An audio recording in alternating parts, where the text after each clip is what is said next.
HRC music की audio video सबसे पहले देखने के लिए लाल बटन दबाकर हमारे चैनल को सब्सक्राइब करें और घंटी के निशान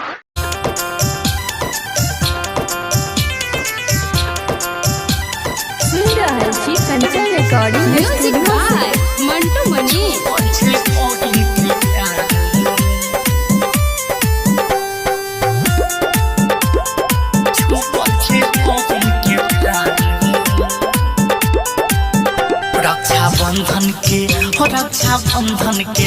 रक्षा बंधन के ले त्योहार ओही में छुपल छै बहिन के प्यार।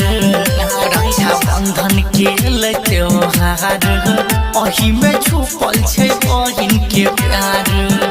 भैया एलैया पगत देश सँ खुशियाँ बहिन के मिले हजार। रक्षा बंधन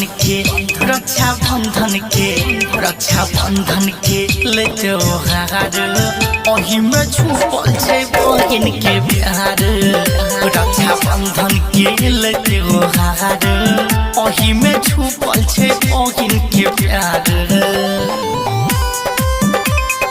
छुपल छै बहिन के प्यार। रक्षा बंधन के ले त्योहार ओही में छुपल छै बहिन के प्यार।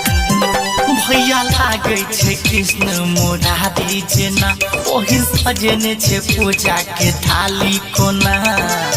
फूल तोड़ने छै बाक्समाली जेना फूल तोड़ने छै बाक्समाली जेना फूल तोड़ने छै बाक्समाली जेना।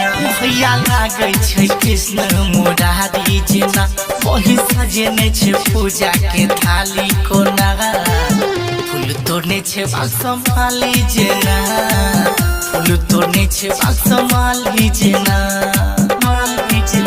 मन बहिन के भे गेलै हर्षित केने अपन छै सुरहो श्रृंगार। रक्षा बंधन के ले त्योहार ओही में छुपल छै बहिन के प्यार। रक्षा बंधन के ले त्योहार ओही में छुपल छै बहिन के प्यार। छुपल छै बहिन के प्यार। सुन रहा है जी कंचन रिकॉर्डिंग स्टूडियो बंधन के ले त्योहार ओही में छुपल छै बहिन के प्यार। भैया बहिन के दै छै कि तोहफा अनमोल। भैया के बिन नहीं छै कोनो राखी के मोगोर। धागा रेशम के एकरा नहीं बुझियो कमजोर। धागा रेशम के एकरा नहीं बुझियो कमजोर। धागा रेशम के एकरा नहीं बुझियो कमजोर।